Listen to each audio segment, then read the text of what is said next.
Hi everyone. Thank you so much for that introduction. As he already mentioned, we are Tibba. This is Neel. I'm Rahul, and we're a boutique UI/UX design studio based out of India. Over the past year, we've worked with Groww on scaling storytelling on their platform. And as we anticipated, Figma seems to be giving us a little bit of trouble, so please bear with me. Yeah.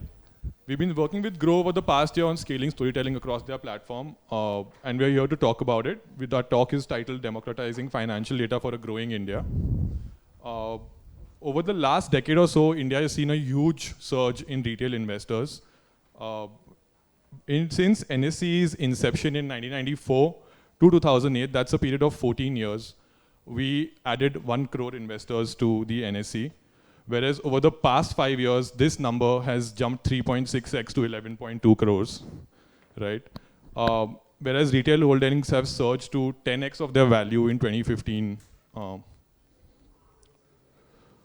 So with this surge, the challenge that this specific retail investor faces is not necessarily a lack of information. It's like accessing that information to make the right financial decisions, right?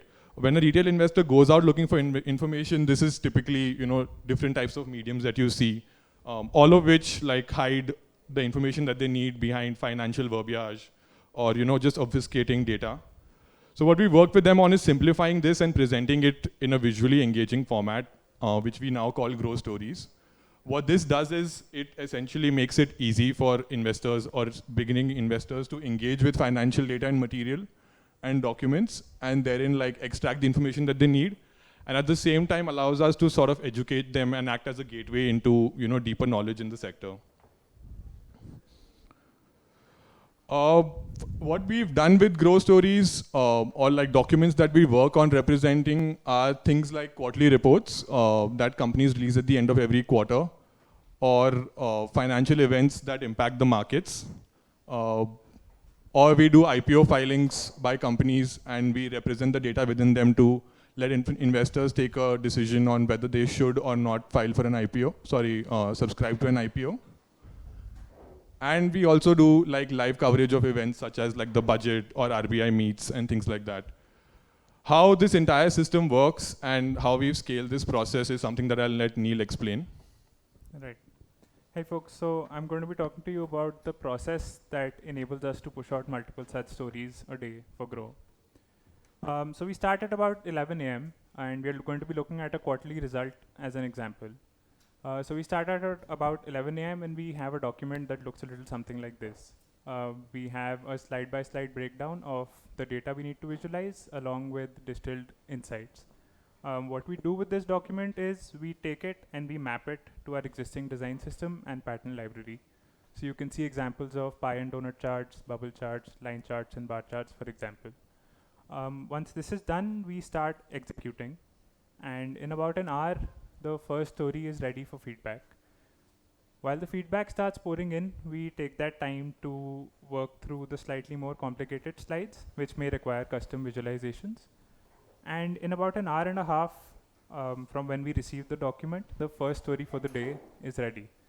Now this entire process repeats about 5 times a day on average, with 3:30 p.m. acting as the unofficial deadline, since market hours are from 9:15 a.m. to about 3:30 p.m. and that's when the traffic peaks on the Groww app.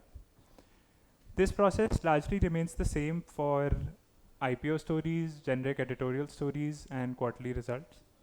The only instance where we feel like this process changes for us is when we're covering a live event like the budget, for example. With regards to the budget story, about 4 days before the budget, when everyone else is collecting content to make memes on our beloved finance minister, we are also going through a piece of content, but that's actually a dummy content document that's given to us by the content team. So it looks a little something like this. We go through this document and again repeat the process of mapping it to our existing budget stories, design system, and pattern library. Once that's done, all of the teams that are responsible for putting out stories live on the app on the day of the budget sit together and we do a dry run through this content, which basically streamlines coordination across teams, enhances the overall process, and reduces the average turnaround time for each story. On the day of the budget, all of the teams sort of get together and we start pushing out live updates as and when they roll in. Once these live updates are done, we deep dive into the narrative and the analysis of the budget, and we design fine-tuned slides and dedicated slides for announcements that we feel like were relevant. So in the past budget that happened this year in Feb, there was an announcement and changes in the tax brackets, which personally confused me as well. And we did a dedicated story to make it simpler for our users to be able to understand. So that's a sneak peek and everything we have on the process that goes behind this project of stories. And now I'm going to hand it over to Rahul to take you guys through our journey of stories, or how we like to call it, our story of stories. Right. So now that Neel has taken you through like how things are done, we'll just give you an overview of what this has looked like for us over the past 8 months. So like we said, we worked on stories every day. Like we push stories out every single day. So over the past 8 months, at about 5 on average, we've done over 1,000 stories. So this system has really enabled us to kind of scale and set these things out. The volume of stories, like I mentioned earlier, varies, right? At the beginning of a quarter, which you can see by the green spikes, is when quarterly season is underway. On those days, we typically do up to 15 stories a day. And once quarterly season is done, we move down to the editorials, which usually are like 2 to 5 a day. Time taken per story initially used to be about 3 to 4 hours. So we would start at like say 11 and get done with the first story by 3, which was cutting it really close with market hours. So over time, we made our system a lot more efficient, and we've pushed this down to about an hour and a half. So if a story content doc comes into us at 11, we're able to push it out live on the app within an hour and a half. A big part of doing this, in addition to the system that Neel went over, has also been our DS and pattern library. Yeah, so this is a snapshot of what our design system and pattern library looks like, right? So we have smaller elements here that are easy to kind of systemize and put in place and then plug and play as and when we need. But this doesn't work for larger elements such as visualizations or slides. It's something that we played around with, we tried to figure it out, but honestly, like what ended up happening was the system became too rigid to work with on a day-to-day basis, and every time we would have to break it, that would just entail like dealing with more than we wanted to. So we just put a pattern library together and just put in like the flexibility needed for us to map any given slide on any given day with whatever we wanted to represent. What this has led to for Groww is 10% of the daily active users engage with stories. That's 400,000 people every day, with a completion rate of 70 to 80%. The completion rate varies depending on the content that we are covering. If it's super relevant to the individual person who's seeing it, then they'll complete, and if not, then obviously they won't. The secondary CTA, that's screenshot to share, stands at about 2% of a click. And the primary CTA, which typically leads to, let's say, a product page or a stocks page, stands at about 5%. So we've seen like great engagement come in through this feature for them as well. What's next for stories is what's next for everybody in tech, AI, right? We see it really positively, just to put that question to rest with creatives. We feel like it frees us up to do a lot of different things. So, I mean, this is a rough mapping, but what you can see on the blue line is human effort, right? And right now we just see AI being able to help us with things like cover stories, or at times helping us make like measurements precise for visualizations. But we are working with the team on automating that entire setup. So almost everything that you saw right now will get automated and will be done by AI directly.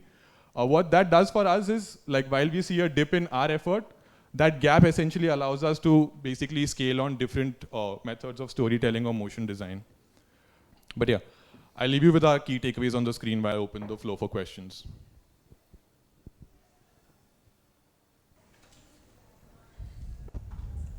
What all steps did you took to reduce your turnaround time from 4 hours to 1.5 hours? From AI usage, or what exactly did you change to get those turnarounds faster? AI, I would say, has only been fractional in terms of reducing the turnaround time. What helped majorly was the design system that I showed you. Essentially, once we had worked on enough stories, the pattern started to repeat.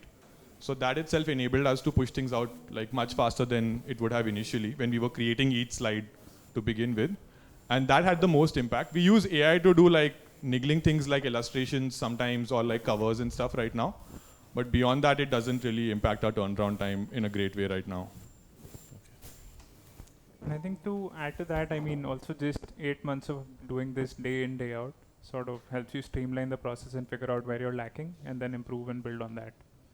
What is the current limitations you guys are facing in terms of your day-to-day activities?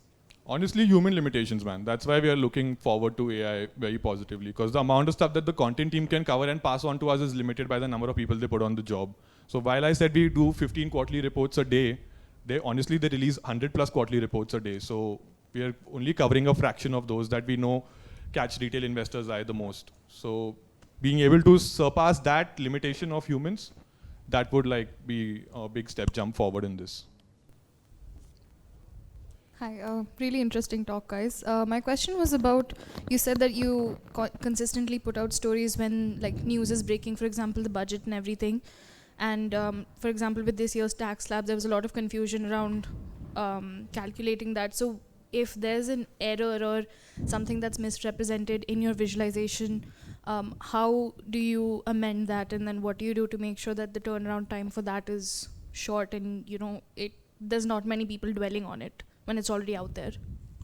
So Neel, you can correct me if I'm wrong, but I don't think we've had a lot of errors go out, because the system itself goes through like multiple checks. So the content doc gets checked, what we design gets checked, and then before it goes live, it gets checked by the person who takes it live. But at the same time, because it's tech and because of like really quick turnarounds, if we were to spot an error, it wouldn't take more than like 15-20 minutes to replace the slide. So yeah, you want to say something? No, I was also just going to add that when we're covering the live budget, the turnaround time for live budget announcements from being announced to designing to taking them on the app is about 5 minutes.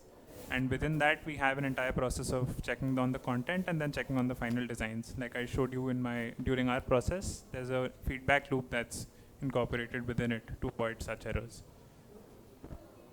Thanks. Are you publishing the designs anywhere outside of the stories feature? Like, are they used No. in illustrations on social media, etc.? No. Only in the app. It's purely product. So we don't get involved with marketing and social media and graphics or any of those things, which is what has enabled us to do this as quickly as we have, because the number of people taking decisions has been very limited and it's not been cross-functional or cross-platform at all. So that also helps us with the form factor, keeping it singular. Yeah. In case you guys want to see our deck later or any of this other stuff that we've been up to with Groww, you can just scan the QR code and it'll take you to our case study, and you'll also have the deck available there. And I think we're done with questions. Yes? Okay. Thank you so much for taking time out and listening to us. Thank you.